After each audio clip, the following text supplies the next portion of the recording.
لله الحمد لله رب العالمين نحمده ونستعينه ونستغفره ونعوذ بالله من شرور أنفسنا ومن سيئات أعمالنا من يهده الله فلا مضل له ومن يضلل فلا هادي له وأشهد أن لا إله إلا الله وحده لا شريك له وأشهد أن محمدا عبده ورسوله صلى الله وسلم وبارك عليه وعلى آله وأصحابه ومن اهتدى بهداهم إلى يوم الدين أما بعد فإن أصدق الحديث كتاب الله وخير الهدي هدي محمد صلى الله عليه وسلم وشر الأمور محدثاتها وكل محدثة بدعة وكل بدعة ضلالة وكل ضلالة في النار فقد قال الله سبحانه وتعالى في القرآن المجيد أعوذ بالله من الشيطان الرجيم يا أيها الناس اتقوا ربكم الذي خلقكم من نفس واحدة وخلق منها زوجها وبث منهما رجالا كثيرا ونساء واتقوا الله الذي تساءلون به والأرحام إن الله كان عليكم رقيبا يا أيها الذين آمنوا اتقوا الله وقولوا قولا سديدا يصلح لكم أعمالكم ويغفر لكم ذنوبكم ومن يطع الله ورسوله فقد فاز فوزا عظيما يا أيها الذين آمنوا اتقوا الله حق تقاته ولا تموتن إلا وأنتم مسلمون. പ്രിയപ്പെട്ട സത്യവിശ്വാസികളെ, സത്യവിശ്വാസിനികളെ, പ്രപഞ്ചനാഥനായ അള്ളാഹുവിൻ്റെ കൽപ്പന നിർദ്ദേശങ്ങൾ ജീവിതത്തിൻ്റെ നിഖില മേഖലകളിലും സൂക്ഷിക്കണമെന്ന് എന്നോടെന്ന പോലെ നിങ്ങൾ ഓരോരുത്തരോടും അതർഹിക്കുന്ന പ്രാധാന്യത്തിൽ ഗൗരവത്തിൽ ഉണർത്തുകയാണ്. പരിശുദ്ധ റമളാൻ അതിൻ്റെ അവസാനത്തിലേക്ക് എത്തിയിരിക്കുകയാണ്. വളരെ നിർണായകമായ മണിക്കൂറുകളാണ് ഇനി നമ്മുടെ മുന്നിലുള്ളത്. അല്ലാഹുവിൻ്റെ ഹബീബ് സല്ലല്ലാഹു അലൈഹി വസല്ലം അവിടുന്ന് പറഞ്ഞതും ജിബ്രീൽ അലൈഹിസ്സലാത്തു വസ്സലാമിൻ്റെ പ്രാർത്ഥനയ്ക്കുള്ള ആമീനായി അല്ലാഹുവിൻ്റെ റസൂൽ സല്ലല്ലാഹു അലൈഹി വസല്ലം പറഞ്ഞതുമായ വളരെ സുപ്രധാനമായൊരു വാക്കുണ്ട്. ഒരാൾക്ക് പരിശുദ്ധ റമളാൻ കടന്നു വരികയും ആ റമളാൻ കഴിഞ്ഞു കടക്കുകയും ചെയ്തു, എന്നിട്ടും അയാളുടെ പാപം പൊറുക്കുവാൻ കാരണമായിട്ടില്ലെങ്കിൽ അയാൾ നശിച്ചിരിക്കുന്നു എന്നാണ്. ഒരാളെ സംബന്ധിച്ചിടത്തോളം അയാളുടെ ജീവിതത്തിൽ നഷ്ടപ്പെടുന്ന ഏറ്റവും വലിയ ഭാഗ്യമാണ് പരിശുദ്ധ റമളാനിൽ നിന്ന് നേടിയെടുക്കേണ്ടുന്ന പുണ്യങ്ങൾ നഷ്ടമാവുക എന്നത്. പ്രത്യേകിച്ച് റമളാനിന്റെ ഒടുക്കത്തിൽ കടന്നു വരുന്ന ലൈലത്തുൽ ഖദറിന്റെ രാത്രി നഷ്ടമാവുക എന്നാൽ മൻ ഹുരിമഹാ ഫഖദ് ഹുരിമ ഐ ഫഖദ് ഹുരിമൽ ഖൈറ കുല്ല. ഒരാൾക്ക് അത് തടയപ്പെട്ടാൽ, ഒരാൾക്ക് ആ ലൈലത്തുൽ ഖദർ നഷ്ടമായാൽ അയാൾക്ക് സകല നന്മയും നഷ്ടപ്പെട്ടവനാണ് എന്നാണ്. പരിശുദ്ധ റമദാനിന്റെ ഒടുക്കത്തെ 5 ദിവസങ്ങൾ, ഒടുക്കത്തെ 10-ലെ ഒറ്റയിട്ട 5 ദിവസങ്ങൾ, 5 രാത്രികൾ അതിനിർണായകമായ 5 രാത്രികളാണ്. 21ഉം 23ഉം കഴിഞ്ഞു കടന്നിരിക്കുന്നു. ഇനി നമ്മുടെ മുന്നിലുള്ളത് 25, 27, 29, 3 രാത്രികൾ മാത്രം. ഒരു മനുഷ്യനെ സംബന്ധിച്ചിടത്തോളം അയാളുടെ ജീവിതത്തിലെ അതിനിർണായകമായ മണിക്കൂറുകൾ എന്ന് ഞാൻ വെറുതെ പറഞ്ഞതല്ല. ആ രാത്രിക്ക് ഒരു പ്രത്യേകതയുണ്ട്. ഫീഹാ യുഫ്റഖു കുല്ലു അംറിൻ ഹകീം. നിർണായകമായ തീരുമാനങ്ങൾ എടുക്കുന്ന രാത്രി എന്നാണ്. നിർണായകമായ തീരുമാനങ്ങൾ എന്ന് പറഞ്ഞാൽ എന്റെ അജലിനെ കുറിച്ചുള്ളത്, അഥവാ എന്റെ ആയുസ്സിന്റെ തീരുമാനം, എന്റെ ഉപജീവനത്തിന്റെ തീരുമാനം, ഞാൻ ആഗ്രഹിക്കുന്ന കാര്യങ്ങളുടെ സഫലീകരണവുമായി ബന്ധപ്പെട്ട തീരുമാനം, അതെല്ലാം എടുക്കപ്പെടുന്ന രാത്രിയാണ് ലൈലത്തുൽ ഖദറിന്റെ രാത്രി. ആ തീരുമാനം അവിടെ നടക്കുമ്പോൾ നമ്മൾ കിടന്നുറങ്ങുന്നവരാണെങ്കിൽ നമ്മളെക്കാളും ഹതഭാഗ്യനായ മനുഷ്യനാരുണ്ടാകാം. എന്റെ വിഷയവുമായി ബന്ധപ്പെട്ട തീരുമാനം നടക്കുമ്പോൾ ഞാൻ ഉറക്കത്തിലാണ്, ഞാൻ അശ്രദ്ധയിലാണ്. അതുകൊണ്ട് തന്നെ എന്റെ പ്രിയപ്പെട്ട സത്യവിശ്വാസികളോട്, വിശ്വാസിനികളോട് ഗൗരവത്തിൽ പറയാനുള്ളത്, 5 ദിവസമൊന്നും ഉറക്കാതിരുന്നൂടെ? ഇനി ആളുകൾ 3 ദിവസമുള്ളൂ. 3 രാത്രി ഉറങ്ങാതിരുന്നുകൂടെ? നമുക്കെല്ലാവർക്കും ക്ഷീണം, തളർച്ച ഒക്കെ പറയാറുണ്ട്. 5 രാത്രി, അതിൽ ഇനി 3 രാത്രി ഉറങ്ങാതിരിക്കേണ്ടുന്ന രാത്രി. അത് മിഠായി ഭരണിയുടെ മുന്നിൽ ചുറ്റിക്കറങ്ങുന്ന സമയത്തെ കുറിച്ചല്ല കേട്ടോ ഞാൻ പറയണത്. ഉപ്പുഭരണിയുടെ മുന്നിൽ ഈച്ച ചുറ്റുന്നത് മാതിരി ചുറ്റാനുള്ളതിനെ കുറിച്ചല്ല, ആ രാത്രി ജീവിക്കുന്നതിനെ കുറിച്ചല്ല.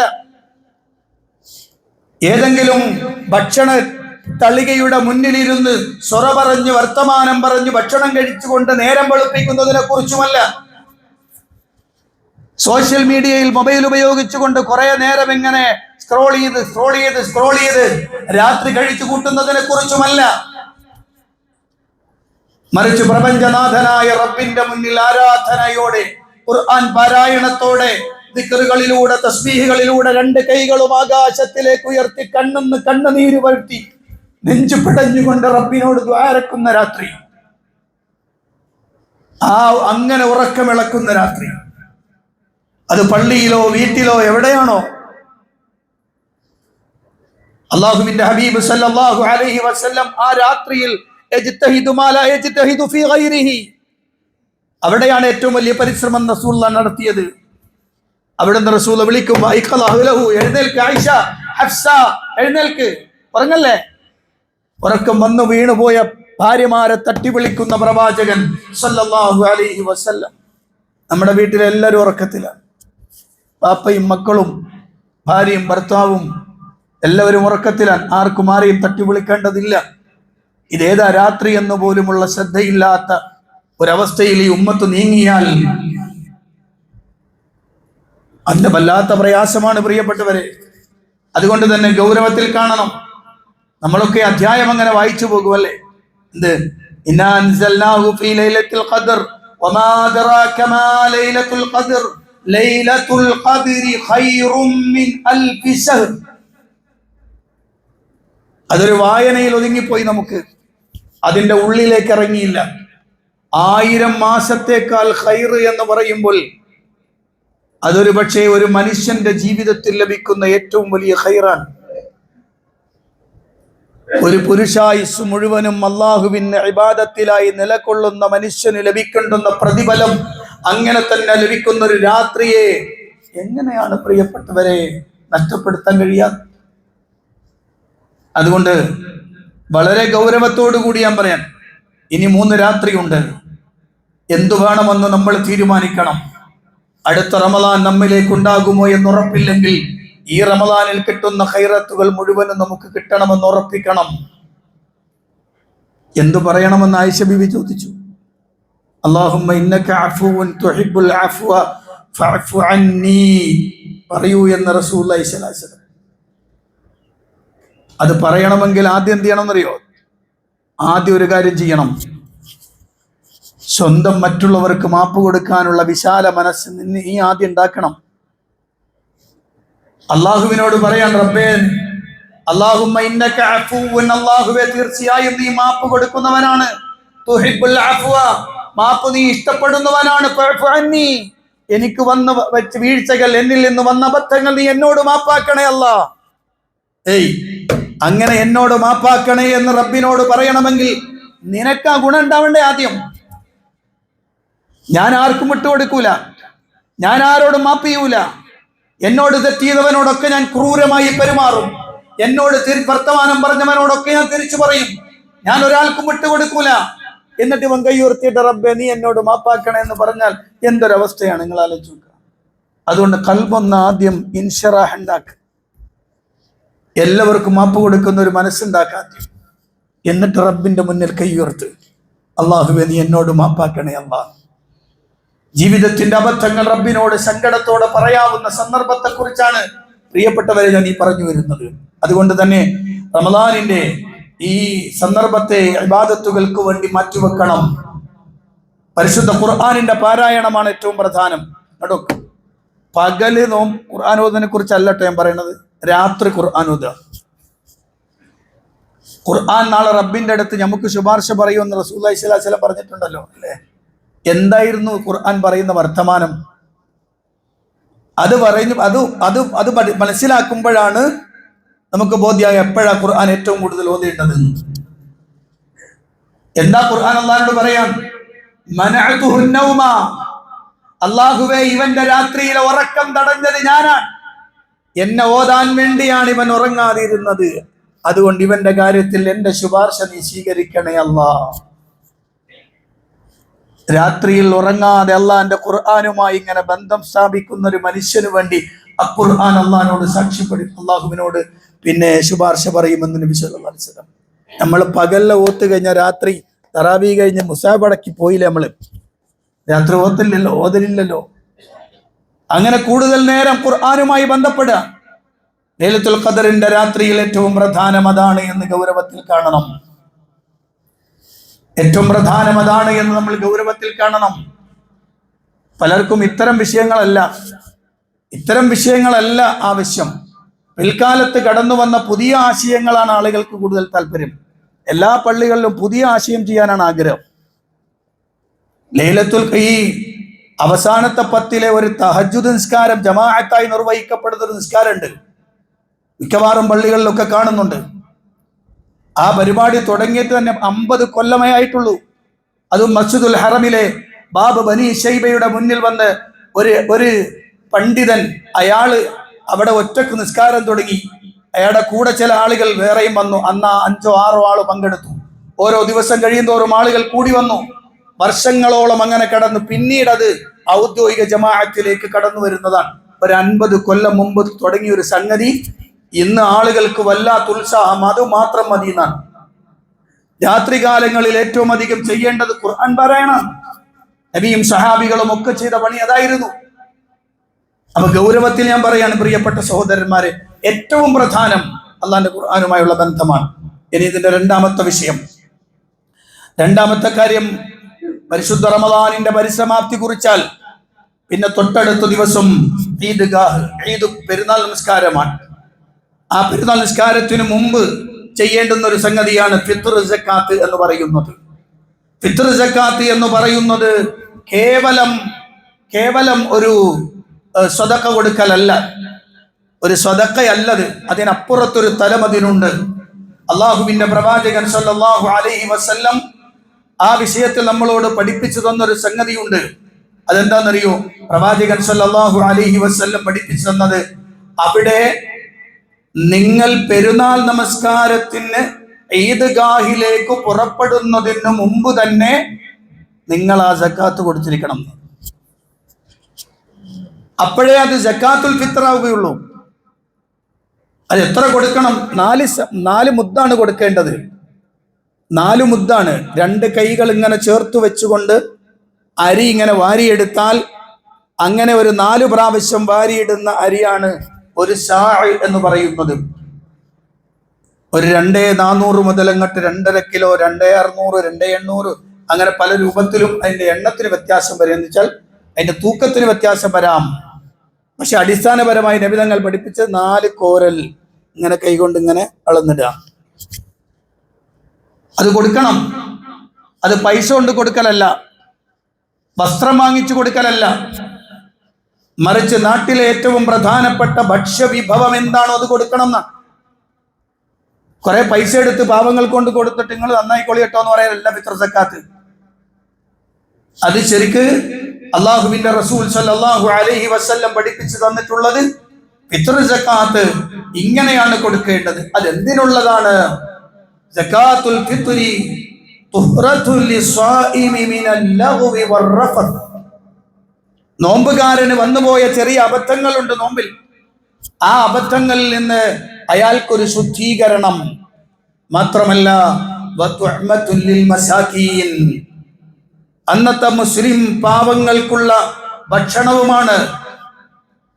അതുകൊണ്ട് നമസ്കാരത്തിന് മുമ്പ് അത് കൊടുക്കണം. നമസ്കാരത്തിന് ശേഷം കൊടുക്കാൻ നിന്നാൽ അത് സക്കാത്തുൽ ഫിത്റായി പരിഗണിക്കപ്പെടില്ല. സ്വഹാബികളുടെ പ്രവർത്തനമുണ്ട്. 1-2 ദിവസം മുമ്പ് തന്നെ സക്കാത്തുൽ ഫിത്ർ ഞങ്ങൾ വിതരണം ചെയ്തിട്ടുണ്ട് എന്ന്. അപ്പോ സൂര്യാസ്തമയം അഥവാ പെരുന്നാളിന്റെ പിറ കണ്ടത് മുതലാണ് അത് നിർബന്ധമായി തീരുന്നതെങ്കിൽ 1-2 ദിവസം മുമ്പ് തന്നെ അത് കൊടുക്കാം. അങ്ങനെ കൊടുത്തിരുന്നു എന്ന് ഇബ്നു ഉമർ റളിയല്ലാഹു അൻഹു അടക്കമുള്ള ആളുകൾ വിശദീകരിച്ചത് കാണാം. സ്വഹാബികളൊക്കെ അങ്ങനെ ചെയ്തിട്ടുണ്ട് എന്നാണ്. അപ്പൊ ഓരോരുത്തരും അവരവരുടെ വീട്ടിൽ താൻ ചെലവ് കൊടുക്കൽ നിർബന്ധമായ ആളുകൾ, തന്റെ ആശ്രിതർ, താനുമായി ബന്ധപ്പെട്ട ആളുകൾ, അവർക്കൊക്കെ വേണ്ടിയിട്ടാണ് അയാൾ സക്കാത്തുൽ ഫിത്ർ വിതരണം ചെയ്യേണ്ടത്. പാവങ്ങളായ ആളുകൾക്ക് എത്തിച്ചു കൊടുക്കാണ് വേണ്ടത്. റൊട്ടേറ്റ് അടിക്കലല്ല. അളമ്മ മുത്തുമ്മ കൊടുത്ത്, മുത്തുമ്മ പിന്നെ മറ്റേ അളമ്മ കൊടുത്ത്, അളമ്മ മാമ കൊടുത്ത്, മറ്റവർക്ക് കൊടുത്ത് അവസാനം എൻ്റെ അടുത്ത് തന്നെ തിരിച്ചു വന്നു. അതല്ല സക്കാത്തുൽ ഫിത്ർ. അത് ശരിക്ക് പാവങ്ങളായ ആളുകൾക്കുള്ള ഭക്ഷണമായിട്ട് കൊടുക്കണം. അപ്പൊ ഒരു സംശയമുണ്ട്, മുസ്ലിങ്ങൾക്ക് കൊടുക്കാൻ പറ്റുമോ? ഹർബി അല്ലാത്ത കാഫറിന് കൊടുക്കാം. ഹർബി ആവരുത് എന്ന് മാത്രം. ഹർബി ആവരുത് എന്ന് മാത്രം. ഞാൻ തുറന്നങ്ങ് പറയാം. എന്തിനാണ് ഈ അറബിയിൽ ഇങ്ങനെ പറയണത്? സംഘപരിവാറിനും കാസക്കും ഒഴിച്ച് നമ്മളോട് യോജിച്ചു നിൽക്കുന്ന താല്പര്യമുള്ള മുഴുവൻ മുസ്ലിങ്ങൾക്കും നിങ്ങളുടെ സക്കാത്തുൽ ഫിത്ർ നിങ്ങൾ കൊടുക്കുന്ന കൂട്ടത്തിൽ അവർക്കും കൊടുക്കുന്നതിന് വിരോധമല്ല. പക്ഷെ സംഘപരിവാറിന് കൊടുക്കാൻ പറ്റൂല, കാസക്ക് കൊടുക്കാൻ പറ്റൂല. കാരണം അത് രണ്ടും മുസ്ലിമീങ്ങളോട് യുദ്ധം പ്രഖ്യാപിച്ച, അവസരം കിട്ടിയാൽ മുസ്ലിമിനെ നശിപ്പിക്കുവാൻ വേണ്ടി പ്രത്യേകം കച്ചകെട്ടിയിറങ്ങിയ വിഭാഗം. അവരുമായി നമുക്ക് മൈത്രി ബന്ധമില്ല. അവരുമായി നമുക്ക് യാതൊരുവിധ മൈത്രി ബന്ധവുമില്ല. അതുകൊണ്ട് തന്നെ ഇത്തരം സംഗതികൾ അവരിലേക്ക് കൊണ്ടുപോകാനും പറ്റൂല. അതുകൊണ്ടാണ് നമ്മളുമായി ചേർന്ന് നിൽക്കുന്ന, നമ്മളുമായി സ്നേഹബന്ധത്തിൽ കഴിഞ്ഞു പോകുന്ന ആളുകൾക്ക് കൊടുക്കാം എന്ന് പണ്ഡിതന്മാരൊക്കെ വിശദീകരിച്ചിട്ടുള്ളത്. ഒരു കാര്യം കൂടി അതിലേക്ക് ചേർത്ത് വെക്കേണ്ടതുണ്ട്. പരിശുദ്ധ റമളാനിന്റെ പരിസമാപ്തി കുറിച്ചുകൊണ്ട് പെരുന്നാൾ ആഘോഷിക്കേണ്ടത്, ആ പെരുന്നാൾ ആഘോഷം പോലും വളരെ പ്രധാനമാണ്. പെരുന്നാൾ ആഘോഷത്തിന്റെ ഒന്നാമത്തെ ഭാഗം തക്ബീറാണ്. ആഘോഷത്തിന്റെ ഒന്നാമത്തെ ഭാഗം തക്ബീറാണ്. തക്ബീർ ഇബാദത്താണ്. അല്ലാഹു അക്ബർ, അല്ലാഹു അക്ബർ, ലാ ഇലാഹ ഇല്ലല്ലാഹു, അല്ലാഹു അക്ബർ, അല്ലാഹു അക്ബർ വലില്ലാഹിൽ ഹംദ്. തക്ബീറാണ് ആഘോഷത്തിന്റെ പ്രത്യേകത. ഏതെങ്കിലും പടക്കം പൊട്ടിച്ച് അടിച്ചു പൊളിക്കുക എന്നതല്ല ആഘോഷം. കൂട്ടത്തിൽ ഒരു ഗൗരവതരമായ കാര്യം പറയാനുണ്ട്. പ്രിയപ്പെട്ടവരെ, ഈ പരിശുദ്ധ റമളാനിലെ അള്ളാഹുവിന്റെ റസൂൽ പുണ്യമായി കൽപ്പിച്ചൊരു സംഗതിയാണ് നോമ്പ് തുറപ്പിക്കുക എന്നത്. റസൂലുള്ളാഹി സ്വല്ലല്ലാഹു അലൈഹി വസല്ലം പ്രത്യേകം സുന്നത്തായി കൽപ്പിച്ചതാണ്. മൻ ഫത്തറ സായിമൻ, നോമ്പുകാരനെ നോമ്പ് തുറപ്പിച്ചാൽ അതിന്റെ പ്രതിഫലം അയാൾക്ക് മഴപോലത്തെ പ്രതിഫലം കിട്ടുമെന്നാണ്. പക്ഷെ നോമ്പ് തുറ, ഇഫ്താർ സംഗമങ്ങൾ ആഭാസങ്ങളായി മാറിക്കൊണ്ടിരിക്കുന്നു. ഈ റമളാനിന്റെ പല രാത്രികളിലും നമ്മൾ കാണുന്നത് ഇഫ്താറിന്റെ പേരിൽ കാണിക്കുന്ന കാട്ടിക്കൂട്ടലുകളും കോപ്രായങ്ങളുമാണ്.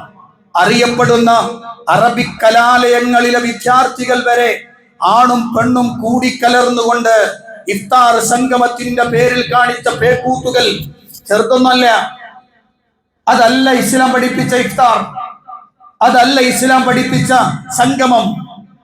ഇസ്ലാം പഠിപ്പിച്ച ഇഫ്താറിനൊരു നൈതികമായ ഒരു തലമുണ്ട്.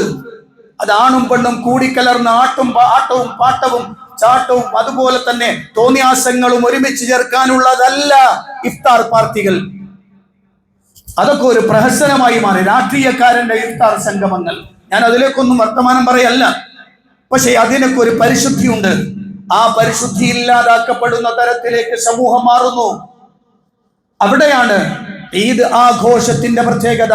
തുടക്കം തക്ബീറാണ്, രണ്ടാമത്തതോ സകാത്തുൽ ഫിത്ർ വിതരണം ചെയ്യലാണ്, ആഘോഷത്തിന്റെ ഭാഗമാണ്. മൂന്നാമത്തതോ ഈദ്ഗാഹിലേക്കുള്ള പ്രയാണമാണ്. സുഗന്ധങ്ങൾ ഉപയോഗിച്ച്, അതുവരെ എല്ലാ ദിവസവും നോമ്പായതുകൊണ്ട് അന്ന് രാവിലെ എന്തെങ്കിലും ഒരു ഭക്ഷണം കഴിച്ച്, പ്രത്യേകിച്ച് ഈത്തപ്പഴമോ വെള്ളമോ കുടിച്ച്, നോമ്പില്ലാത്ത ഒരു അവസ്ഥയിൽ തന്നെ ഭക്ഷണം കഴിച്ചുകൊണ്ട് പോകലാണ് സുന്നത്ത്. ഈദ്ഗാഹിലേക്ക് വരണം, എല്ലാവരും വരണം, ആണും പെണ്ണും കുഞ്ഞും കുട്ടിയും എല്ലാവരും വരണം. നിസ്കരിക്കാൻ കഴിയുന്ന ആളുകളല്ലാത്ത അഥവാ നിസ്കരിക്കാൻ കഴിയാത്ത ആളുകൾ ഉണ്ടെങ്കിൽ, ആർത്തവകാരികളാണോ, അവർ ഈദ്ഗാഹിൽ നിസ്കാരത്തിൽ പങ്കെടുക്കേണ്ടതില്ല. വൽയശ്ഹദിനൽ ഖൈറ, അവരാ നന്മയിലേക്ക് സാക്ഷികളാകട്ടെ എന്ന് നബി സല്ലല്ലാഹു അലൈഹി വസല്ലം പറഞ്ഞു.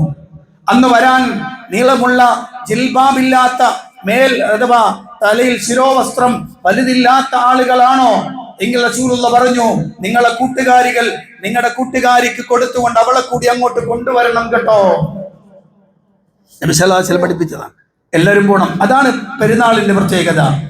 അവിടെ തക്ബീറിലൂടെ ഈദ്ഗാഹിലെ നമസ്കാരവും കഴിഞ്ഞ് പരസ്പരം ആലിംഗനം ചെയ്ത് തഖബ്ബലല്ലാഹു മിന്നാ വമിൻകും, അങ്ങനെയാണ് സ്വഹാബികൾ, അങ്ങനെയാണ് ആഘോഷ വർത്തമാനം. തഖബ്ബലല്ലാഹു മിന്നാ വമിൻകും, ഞങ്ങളിൽ നിന്നും നിങ്ങളിൽ നിന്നും അല്ലാഹു, നമ്മളിൽ നിന്ന് അല്ലാഹു സ്വീകരിക്കട്ടെ. ഒരു മാസക്കാലത്തെ നിരന്തരമായ ഇബാദത്ത് അല്ലാഹു സ്വീകരിക്കട്ടെ സഹോദര നിന്നിൽ നിന്ന്, അല്ലാഹു സ്വീകരിക്കട്ടെ സഹോദര നിന്നിൽ നിന്ന് എന്ന് പരസ്പരം ചേർത്തു പറയുന്ന അതാണ് ആഘോഷം, അതാണ് അതിന്റെ ആഘോഷം. അതുകൊണ്ട് തന്നെ പ്രിയപ്പെട്ടവരെ, ജീവിതത്തിലെ ഇങ്ങനെ ഈ രൂപത്തിലേക്ക് അള്ളാഹുവിന്റെ ദീനിനെ കൊണ്ടുവരാൻ കഴിയണം. അള്ളാഹു അനുഗ്രഹിക്കുമാറാവട്ടെ.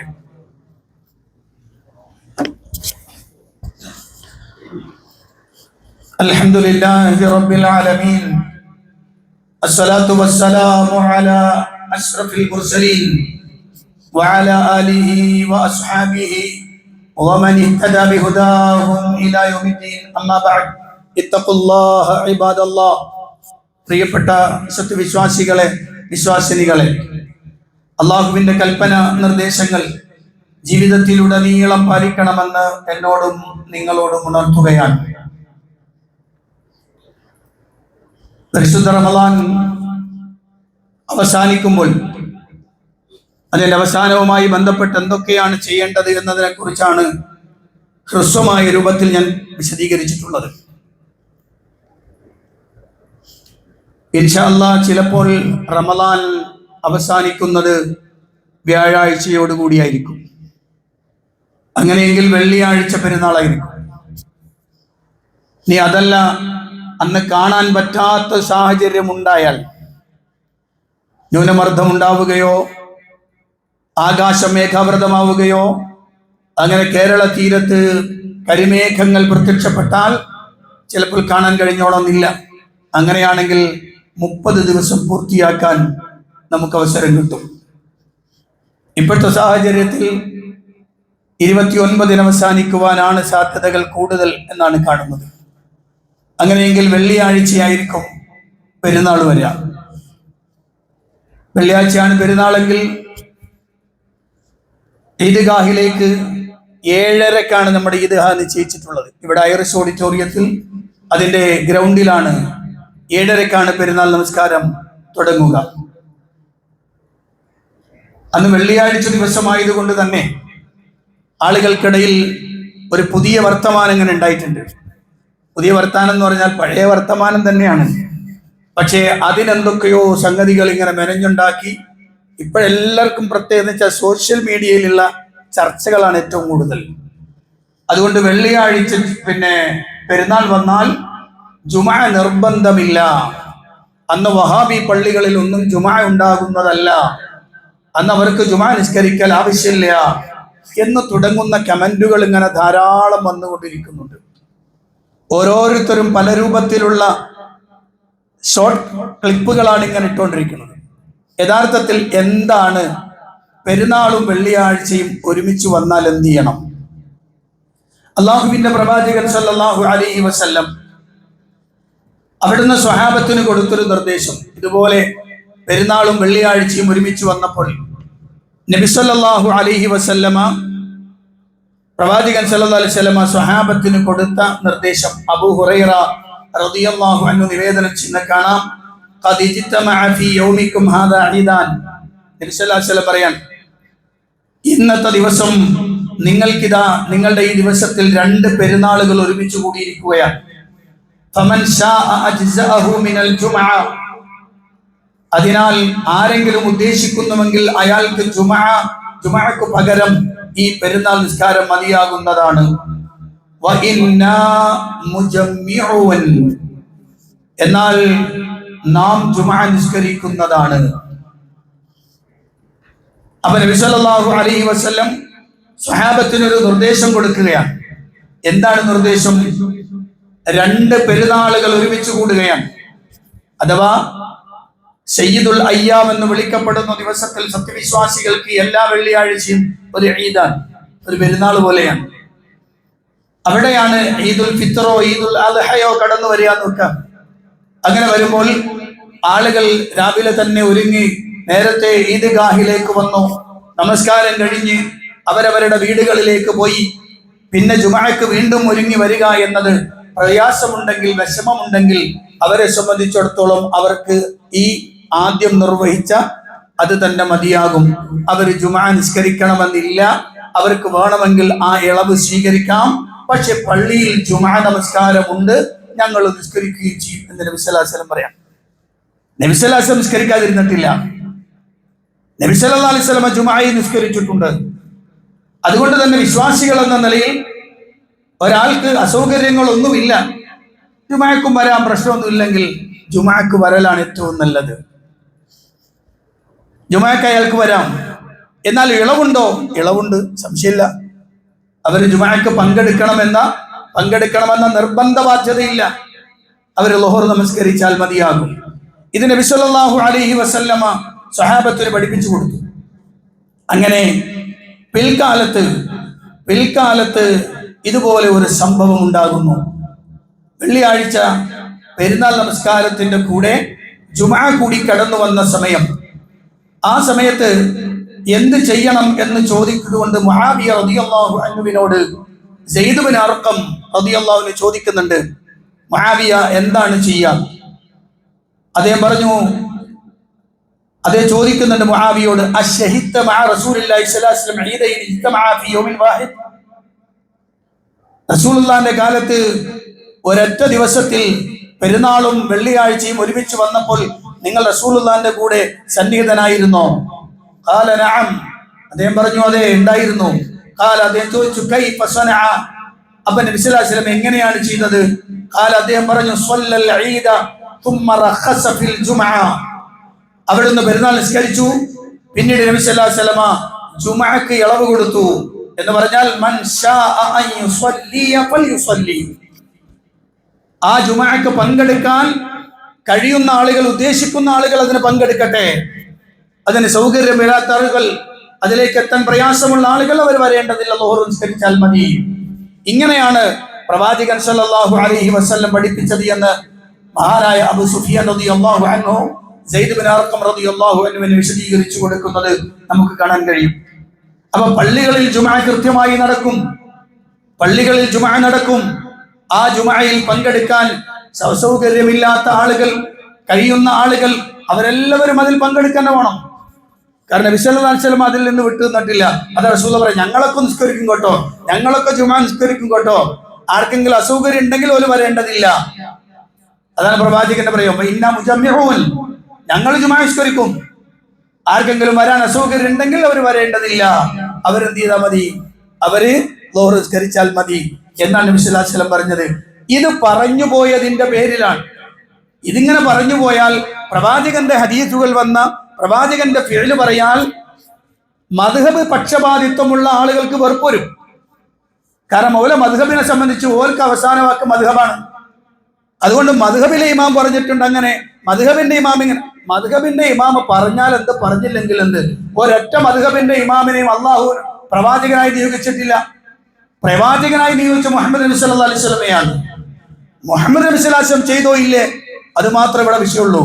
പ്രവാചകൻ ചെയ്തു എന്ന് പറഞ്ഞു എന്ന് അസന്നിഗ്ധമായി ബോധ്യപ്പെട്ടാൽ ഷാഫി ഇമാം പറഞ്ഞില്ലെങ്കിലും എടുക്കും, നീ ഷാഫി ഇമാം എതിര് പറഞ്ഞാലും എടുക്കും.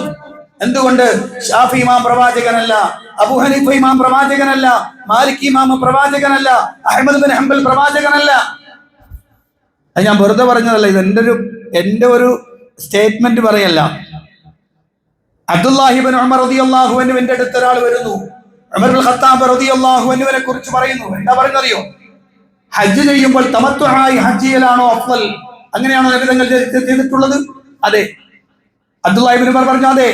എന്നാൽ നിങ്ങളുടെ ഉപ്പ അതല്ലല്ലോ പറഞ്ഞത്, നിങ്ങളെ ഉപ്പ പറയുന്നത് അഥവാ ഉമർ ഇബ്നുൽ ഖത്താബ് പറഞ്ഞത് ഇങ്ങനെയാണല്ലോ. അപ്പൊ വന്നയാളോട് അബ്ദുല്ലാഹി ഇബ്നു ഉമർ റളിയല്ലാഹു അൻഹു പറഞ്ഞു, അല്ലാഹു വഹീ കൊടുത്ത് അനുഗ്രഹിച്ചത് എന്റെ ഉപ്പയ്ക്കല്ല, മുഹമ്മദ് നബി സല്ലല്ലാഹു അലൈഹി വസല്ലമയ്ക്കാണ്.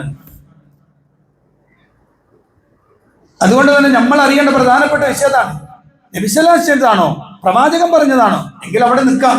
അതിനപ്പുറത്തേക്ക് വേറൊന്നുമില്ല. മനസ്സിലായോ? അതിനപ്പുറത്തേക്ക് വേറൊന്നുമില്ല. ഇനി അതെടുക്കാൻ പോയാൽ ധാരാളം അബദ്ധങ്ങളിലേക്ക് മുസ്ലിങ്ങൾ വീഴേണ്ടി വരും, ധാരാളം അബദ്ധങ്ങളിലേക്ക് പോകേണ്ടി വരും. ഞാൻ അത് വിശദീകരിച്ച് പോകാൻ സമയം അങ്ങോട്ട് പോയി പോകും. അതുകൊണ്ട് പ്രിയപ്പെട്ടവരെ, മനസ്സിലാക്കി വെക്കേണ്ടത് ഇത് അല്ലാഹു സുബ്ഹാനഹു വ തആല അസൗകര്യമുള്ള ആളുകൾക്ക്, എത്താൻ പ്രയാസമുള്ള ആളുകൾക്ക് നൽകിയ ഒരു ഇളവാണ്. അവർക്ക് ആ ഇളവ് സ്വീകരിക്കാം. അതിന്റെ പേരിൽ പള്ളിയിൽ ജുമുഅക്ക് വരണ്ടാന്നോ, ജുമുഅ നടത്തണ്ടാന്നോ, ആരും ജുമുഅക്ക് വരേണ്ടതില്ലാന്നോ ഒന്നുമല്ല ഇതിന്റെ അർത്ഥം. അത് അസൗകര്യമുള്ളവർക്ക് അവർക്കൊരു ഇളവ് നൽകി എന്നത് മാത്രമാണ്. അതുകൊണ്ട് പ്രിയപ്പെട്ടവരെ, ജുമുഅയും ഈദും ഒരുമിച്ചാണ്. ഈ വരുന്ന വെള്ളിയാഴ്ച പെരുന്നാൾ ആണെങ്കിൽ പ്രിയപ്പെട്ടവരെ, പള്ളിയിൽ ജുമുഅയിൽ പങ്കെടുക്കണം.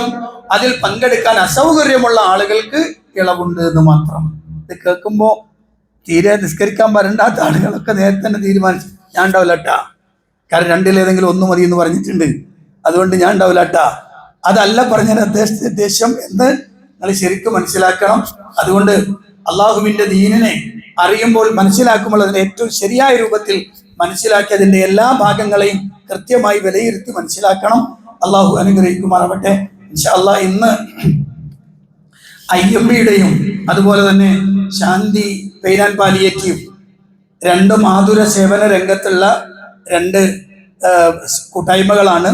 ഇൻഷാ അല്ലാഹ് റമദാനിന്റെ ഒരുപക്ഷെ ഒടുക്കത്തെ വെള്ളിയാഴ്ചയാകാവുന്ന ഈ ദിവസത്തിൽ ഇൻഷാ അല്ലാഹ് നമസ്കാരം കഴിഞ്ഞ് പോകുമ്പോൾ നിങ്ങളൊരു നല്ല സ്വതഖ ഈ പ്രയാസം അനുഭവിക്കുന്ന രോഗികൾക്ക് ഡയാലിസിസ് ചെയ്യാനും കിഡ്നി മാറ്റിവെക്കാനും അങ്ങനെ രോഗം കൊണ്ട് പ്രയാസപ്പെടുന്നവരെ ശുശ്രൂഷിക്കാനും ഒക്കെയുള്ള ഈ ഒരു മഹാസംരംഭത്തിലേക്ക് നിങ്ങൾക്ക് ചെയ്യാവുന്ന സഹായം ചെയ്യണം എന്ന് ഉണർത്തുകയാണ്. അല്ലാഹു സുബ്ഹാനഹു വ തആല അനുഗ്രഹിക്കുമാറാവട്ടെ. അള്ളാഹുവിന്റെ ദീനിനെ ചേർത്ത് വെച്ചുകൊണ്ട് മരിക്കുന്നത് വരെ നിലനിൽക്കാൻ, മരിക്കുമ്പോൾ ലാ ഇലാഹ ഇല്ലല്ലാഹ് ചൊല്ലി മരിക്കാൻ അള്ളാഹു തൗഫീഖ് നൽകി അനുഗ്രഹിക്കുമാറാവട്ടെ. പരിശുദ്ധ റമദാനിലെ നമ്മുടെ എല്ലാ പുണ്യകർമ്മങ്ങളും അള്ളാഹു സ്വീകരിക്കുകയും അർഹമായ പ്രതിഫലം നിന്ന് അനുഗ്രഹിക്കുകയും ചെയ്യുമാറാവട്ടെ. എല്ലാ രാത്രിയിലും നരകത്തിൽ നിന്ന് മോചിപ്പിക്കപ്പെടുന്ന ആയിരക്കണക്കിന് ആളുകൾ അള്ളാഹു നമ്മളെയും അതിൽ ഉൾപ്പെടുത്തി അനുഗ്രഹിക്കുമാറാവട്ടെ. പരിശുദ്ധ റമദാൻ വിട പറയുമ്പോൾ അതിന്റെ പുണ്യങ്ങൾ മുഴുവനായി നേടിയെടുത്തവരുടെ കൂട്ടത്തിൽ അള്ളാഹു നാം ഇവരെയും ഉൾപ്പെടുത്തി അനുഗ്രഹിക്കുമാറാവട്ടെ. പരിശുദ്ധ റമദാനിലെ പുണ്യമായ ലൈലത്തുൽ ഖദർ ലഭിക്കുന്നവരുടെ കൂട്ടത്തിൽ അള്ളാഹു നമ്മെ ഉൾപ്പെടുത്തി അനുഗ്രഹിക്കുമാറാവട്ടെ. اللهم اغفر للمؤمنين والمؤمنات والمسلمين والمسلمات الأحياء منهم والأموات إنك مجيب الدعوات وقاضي الحاجات. اللهم أعز الإسلام والمسلمين وأذل الشرك والمشركين. اللهم دمر أعداءنا وأعداء الدين بما شئت وكيف شئت يا ذا الجلال والإكرام. ربنا آتنا في الدنيا حسنة وفي الآخرة حسنة وقنا عذاب النار. آمين برحمتك يا أرحم الراحمين. والحمد لله رب العالمين.